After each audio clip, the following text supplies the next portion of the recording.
It is Wednesday. Glad to have you guys a part of the show. It's hump day, trying to get you to the weekend. I know a lot of you are going to take some time off and enjoy Memorial Day. Make sure you're safe, man. Be responsible. One guy taking off Memorial Day, the sheriff to DeKalb County. More on that coming up. Yes, he is. And, Mike, he did it himself in more ways than one. We want to give you a chance to win some Gwinnett Braves tickets. G Braves. I say Gwinnett Gridlock in the naming contest. How about you? I like commuters, man. I do. I think that it's got to be traffic-based.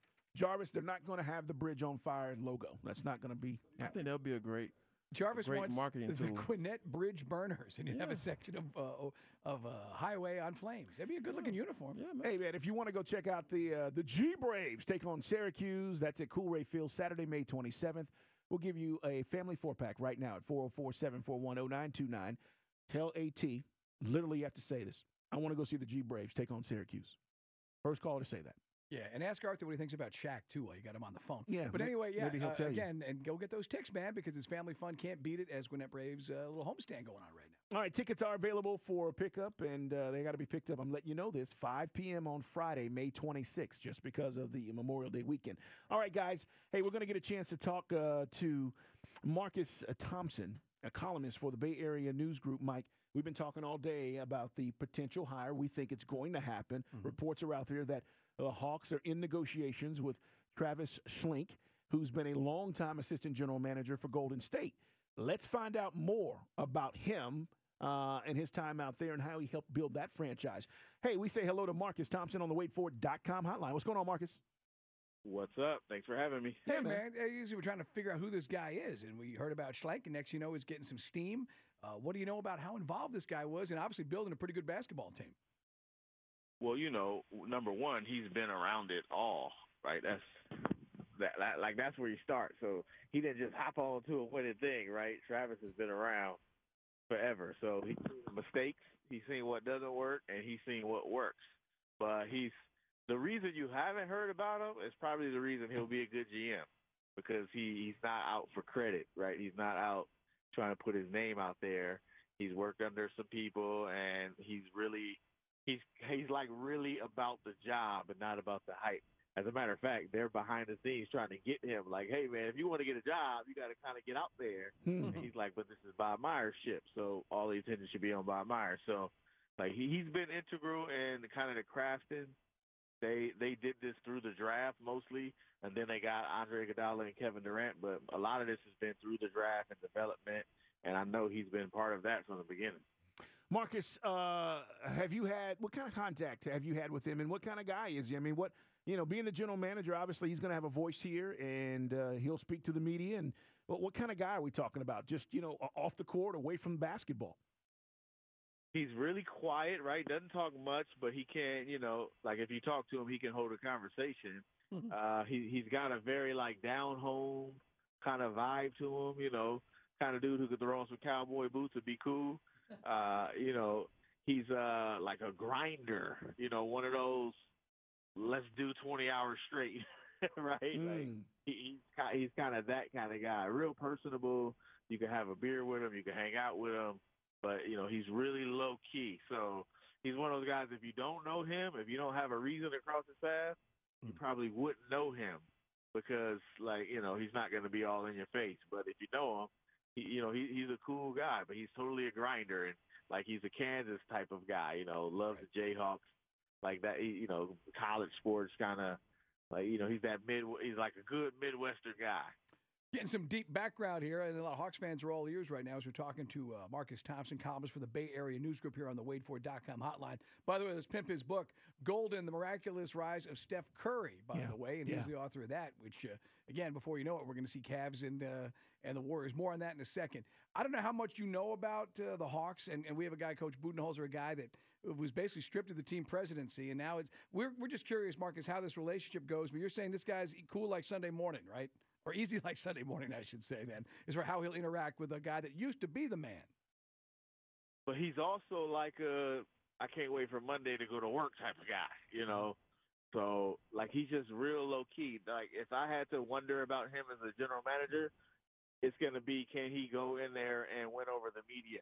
Can he go in there and, woo a free agent? Because he's a real like low-key kind of guy. So he's going to be the guy that does the work, but you also need a guy who kind of is the face of a franchise. Yeah, yeah. I think that's the kind of thing that you don't get from him. Like, he knows all of it, right? And he's been through the ups and downs. He was in there, like, breaking down the draft, like the values of getting Steph Curry or Jordan Hill go big, or finding Draymond Green, like all that stuff. He's got all that, but like he's got to go out there and tell people, here's the direction we're going, and here's why you want to believe in me. So I think that's the part that he's got to work on. But if you just want somebody who know what they're doing, he's it. Like he's that guy. Yeah. It's almost like, why hasn't he gotten a shot? Because he clearly knows what he's doing. But the other part is he's got to do the kind of PR part of it. Yeah, it's interesting because here, and I'll just say this, I don't know if that he might not need to do that. I mean, listen, Coach Bud has rings with the Spurs. He's been Coach of the Year. You've got a guy who I think could be that salesman and maybe help with that aspect of things. But maybe this is the department we're lacking in, and we talk about drafting guys and developing. That this is the part where, as the Atlanta Hawks try to grow and get better and be sustainable, this is the part. You've got to be able to go draft a Steph Curry and get value for Draymond Green and find a guy like Klay Thompson. So I'm with you on that. Let me ask you about the book. You talk about the book that you wrote on Curry. Is there something we don't know about Steph Curry? You say it's kind of remarkable, the rise of how this all went about. And he is a great player. There's no doubt about it. But tell us something that we might not know. I mean, there's a few things. I think Steph Curry is who he is because he draws a lot of casual fans, right? He's got aunties and grandmothers across the land trying to get their kids to be like him. So, like, for us in basketball insiders, right, those people who've been following this, we kind of seen him coming.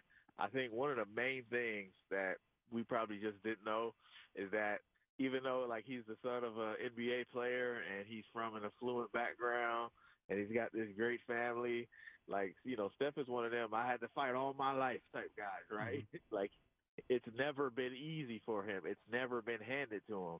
And I think part of his, affluence or his story comes from the fact that, man, my dad was in the NBA, but he didn't win the genetic lottery like many sons of pro athletes do. Right. He didn't get anything handed to him. He was raised on, air-conditioned gyms and hardwood courts, right? And he didn't exactly cut his teeth on blacktop, but that's about where it stops.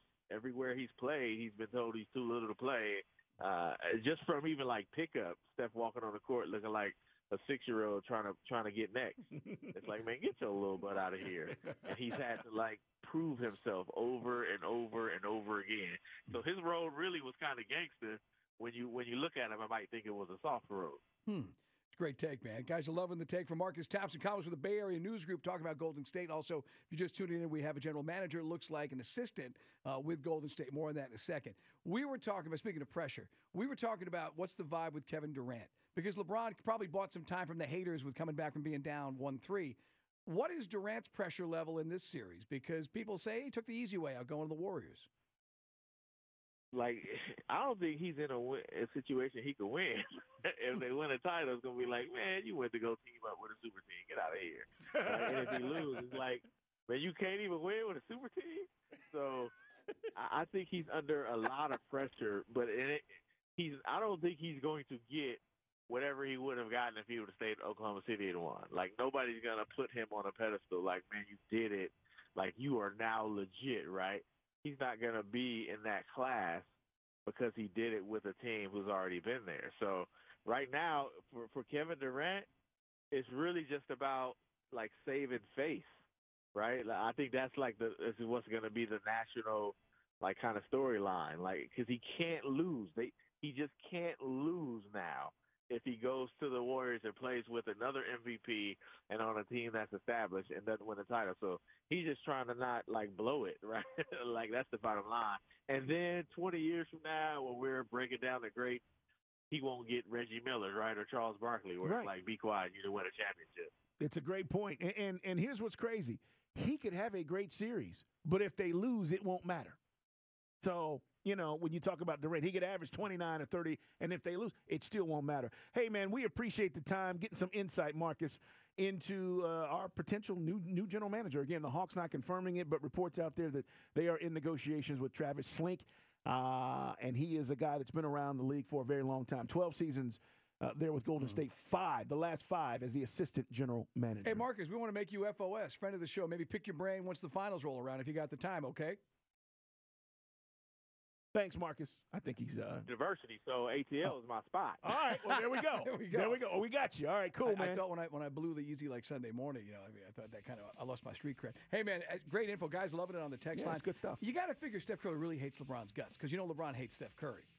I mean, or is he above all that? But that's interesting, a little interesting insight into what Curry is. Maybe people don't read about him. Well, the proving yourself, Mike, your entire life, and then now having this kind of success, he thinks about things differently. Hey, man, we'll come back in case you missed it with Mike Conti. We'll reset some headlines here in about 30 minutes.